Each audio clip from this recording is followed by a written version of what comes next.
Je fais cette vidéo pour ceux qui n'ont pas de l'argent pour financer les projets de voyage ou du moins pour ceux qui ne savent pas comment faire pour être financés par leurs proches. Je fais cette vidéo pour vous expliquer comment est-ce que moi aussi j'ai fait pour pouvoir être financé par mes proches parce que la majorité de mes proches, ou du moins plus précisément mes parents, avaient refusé de financer mon voyage pour plusieurs raisons que je vais développer dans la vidéo. Avaient refusé de financer mon voyage, mais j'ai eu à utiliser une stratégie pour être financé par eux à la fin. Alors, je t'invite à rester jusqu'à la fin parce que dans cette vidéo, je suis sûr que tu pourras trouver une solution à ton problème. Donc, pour ceux qui me posent la question constamment, à savoir, nous voulons voyager, qui se disent, nous voulons voyager, mais nous n'avons pas d'argent, comment est-ce qu'on peut faire? Donc, dans cette vidéo, je vais vous dire comment est-ce que vous pouvez faire pour être financé par vos proches. Reste donc jusqu'à la fin. Salut, moi c'est Aurélien Yemi, bienvenue sur ma chaîne. Ici, je parle des réalités des Émirats arabes. Alors, si tu es passionné ou intéressé par les Émirats arabes unis, je t'invite à faire deux choses.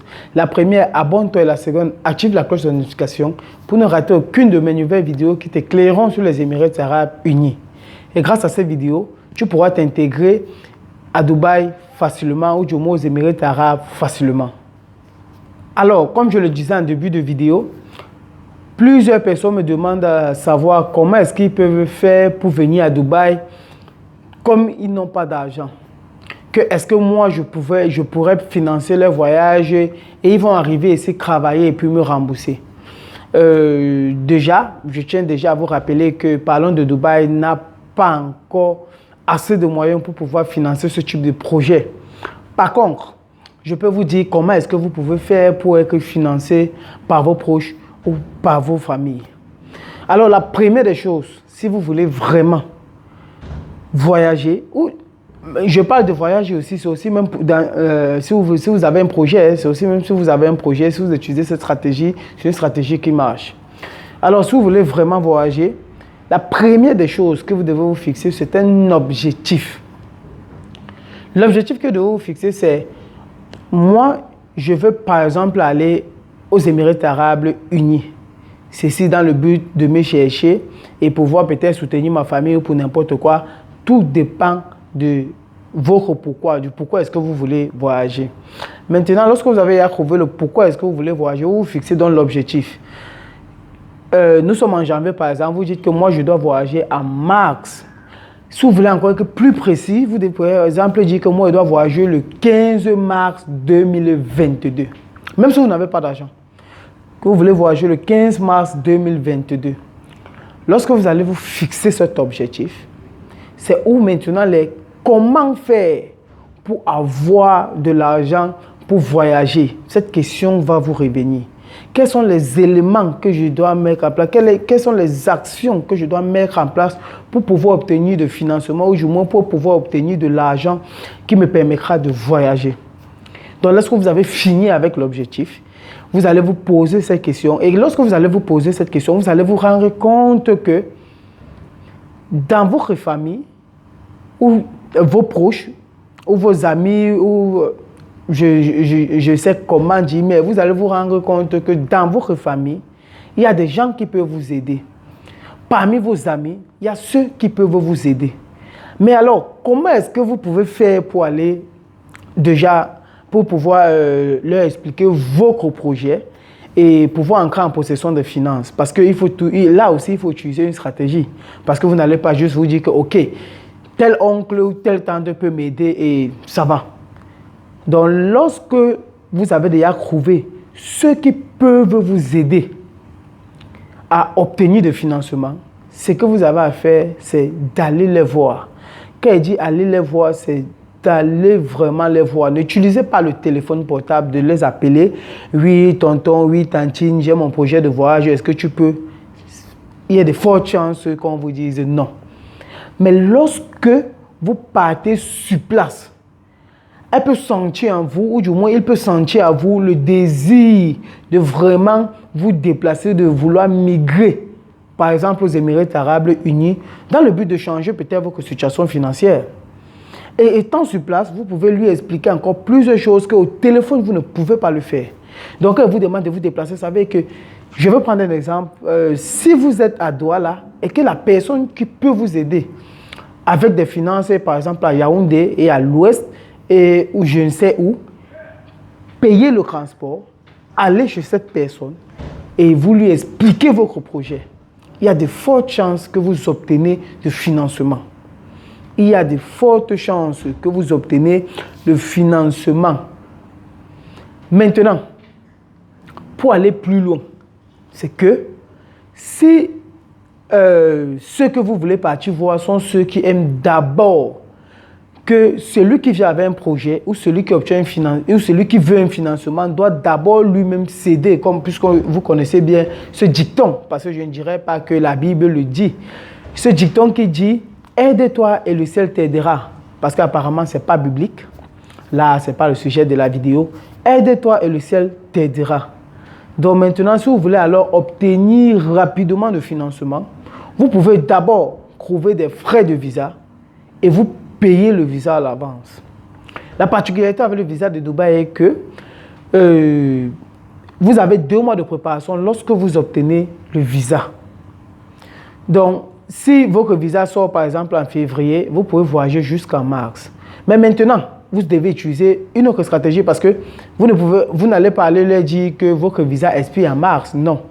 Lorsque vous payez pour le visa, maintenant quand vous partez les voir, vous allez leur dire « Tonton, Tata, j'ai déjà mon visa et le visa expire dans 1 mois. Donc tout ce qu'il me faut maintenant, c'est peut-être l'argent du billet d'avion et les moyens de subsistance. » Vous leur expliquez comme ça, il y a de fortes chances que comme vous avez déjà le visa, ça veut dire que vous-même vous êtes déjà décidé et vous avez fait le premier pas. Donc il y a de fortes chances que même celui ou celle qui vous disait non au départ, mettre la main dans la poche. Alors, pour rendre vivant ce que je viens de vous dire, je vais vous raconter ce qui m'est arrivé, du moins je vais vous raconter mon histoire, comment est-ce que je fais pour me retrouver aux Émirats Arabes Unis. Lorsque je suis à l'université et puis je crois que c'était en juin, c'était les vacances, je sens en moi le désir de ne plus aller à l'école. En réalité, je me suis dit, je suis en train de me tromper en moi-même. Me tromper en moi-même parce que j'étais inscrit, oui, mais je passais plus de temps à l'extérieur, en train de faire des business, que d'être à l'école. Et en moi, je sentais que non, ce n'est pas l'école qui va me permettre d'obtenir ce que je veux dans la vie. Donc alors, ce que je fais, c'est que j'appelle d'abord, je m'en vais parler avec maman, je dis à maman, maman, j'ai vraiment envie de partir à Dubaï. J'ai eu une opportunité, j'ai quelqu'un là-bas qui pourra m'aider et j'ai vraiment envie de partir à Dubaï. Ma mère, elle me dit non. Mais elle ne dit pas non parce qu'elle ne veut pas m'aider ou parce qu'elle ne veut pas mon bien. Non, parce qu'elle veut me protéger. Pourquoi? Elle me dit non, c'est un pays arabe. Et les Arabes, quand tu voles là-bas, quand tu fais quelque chose, on coupe ton bras, on fait ceci, vous connaissez bien, je ne vous apprends rien, vous connaissez bien ce qu'on dit des Arabes. Elle n'étant pas là-bas, elle n'étant pas en contact avec ceux qui sont ici, c'est pourquoi elle s'inquiétait pour moi que non. Comment est-ce que mon enfant peut aller quelque part? Si quelque chose de mauvais lui arrive, elle sera responsable parce que c'est elle qui a accepté que je voyage. Je prends la peine de lui expliquer, elle me dit « no way », non. Et elle est catégorique là-dessus. Mais moi, je dis « il faut que je parte » parce que moi je me suis dit, je ne voulais pas faire du genre, rester toujours dans la maison familiale. Pour ceux qui me connaissent savent, je ne viens pas d'une famille pauvre, je viens d'une famille moyenne.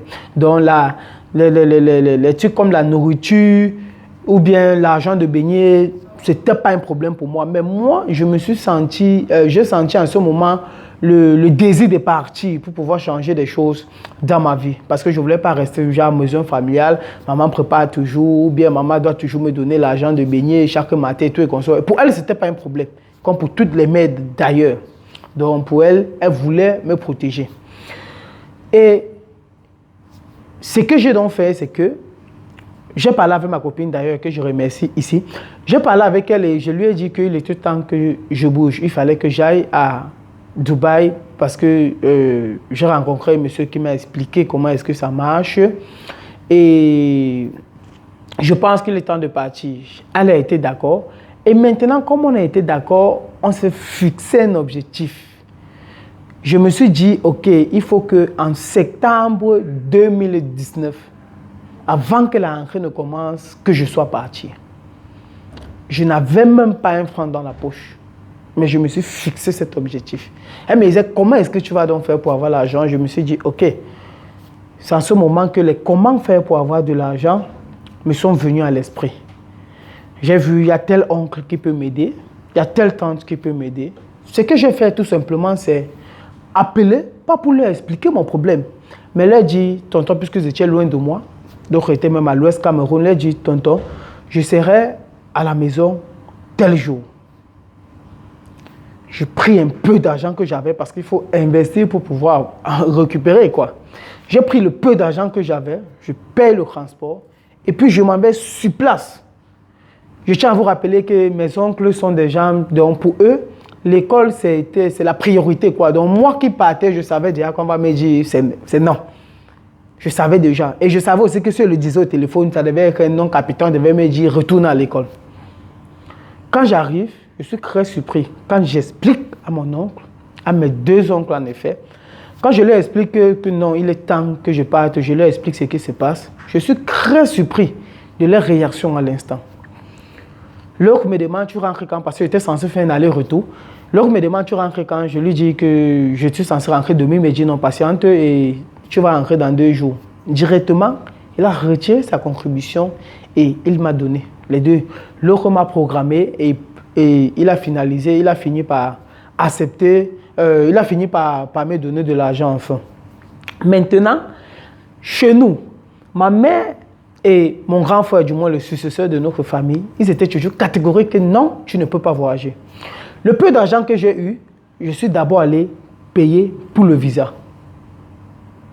Et le reste d'argent que j'ai eu, sur rentré, j'ai donné à ma mère. Maman, arrête, c'est pourquoi elle dit, quand je veux, le jour qu'elle veut vouloir partir, tu me donnes. Pour lui mettre à l'esprit que je suis vraiment décidé à partir. Je veux vraiment changer les choses dans ma vie. Et là, c'était un risque que je prenais, bien sûr. Je savais que ça peut marcher comme ça peut ne pas marcher. La chance a voulu que mon grand frère soit à Douala ce jour. Et puis, parce que je lui avais déjà expliqué au téléphone, lui était catégorique, il avait déjà dit non. Mais quand il est venu sur Douala, je lui ai dit, grand, mon visa est sorti et le départ est prévu pour le 4 septembre. Alors que je n'avais même pas encore l'argent du billet d'avion. Il me dit, ton visa est sorti comment? Je lui dis que oui, je lui montre le visa. Je lui dis que le départ est prévu pour tel. C'est où il me dit, il sait que moi, je suis un battant. Et malgré qu'il ait refusé, malgré que maman ait refusé, il voit vraiment le désir en moi de partir, d'essayer, parce que c'était même ça, en fait, d'essayer. Et il m'a donné donc ses bénédictions. Et par la suite, j'ai obtenu le financement qu'il me refusait de me donner au départ. Et même maman aussi, elle maintenant était obligée de mettre la main dans la pâte. Or, au départ, ils étaient catégoriques. Je sais que là, il y a des gens qui vont me dire, mais Aurélien, et si je paye pour le visa et que j'explique aux gens, ils ne me donnent pas de financement et tout et qu'on sort. Ce que j'ai à te dire, c'est que pose-toi la question à savoir, et si tu payes pour le visa et tu obtiens le reste d'argent que tu as besoin? Parce que nous sommes toujours en train de nous mettre des esprits, les esprits négatifs dans la tête. Il faut bien qu'on se pose aussi des questions positives. Que, ok, si je fais comme ça et que ça marche. Vous voyez? Parce que moi, j'étais obligé aussi de prendre le risque. C'était le risque. C'était un risque. Quand j'ai retiré de l'argent pour payer le visa à l'avance, je pouvais ne pas obtenir le financement ou du moins le reste d'argent qu'il me fallait. C'est vrai. Mais je me suis dit, si je fais et ça marche, et je l'ai fait. Et maintenant, ceci a été fait pourquoi? Parce que j'ai utilisé une stratégie dont je vous ai parlé au départ.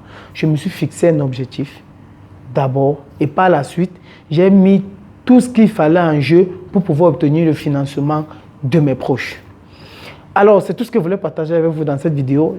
dites-moi en commentaire si la vidéo peut vous aider à obtenir le financement de vos proches, parce qu'en réalité, Parlons et Dubaï n'a pas encore la capacité de pouvoir financer le voyage des gens. Peut-être à la longue, on le fera, mais actuellement, nous n'avons pas encore cette possibilité, les gars.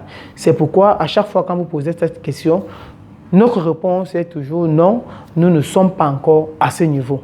Mais par contre, vous pouvez utiliser les stratégies que moi-même j'ai eu à utiliser, parce que moi, au départ, j'ai été comme vous, pour pouvoir obtenir le financement de vos proches. Dites-moi ce que vous en pensez dans les commentaires. Likez, partagez la vidéo, les gars, parce que je suis sûr qu'il y a plusieurs personnes qui veulent venir ici et qui n'ont pas et qui manquent juste des financements. Ils peuvent utiliser cette stratégie pour venir ici aux Émirats Arabes Unis. Et alors, ce que j'ai aussi à vous dire, c'est que en cette année 2022, Parlons de Dubaï a décidé de se rapprocher de vous et nous voulons lancer notre premier live, notre premier direct YouTube. Donc, c'est vous qui décidez le jour, la date, le jour, l'heure et la thématique que vous voulez que nous abordions ce jour.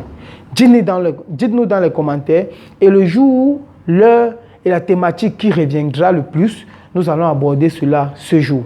Sur ce, rendez-vous dans une autre vidéo. Ciao!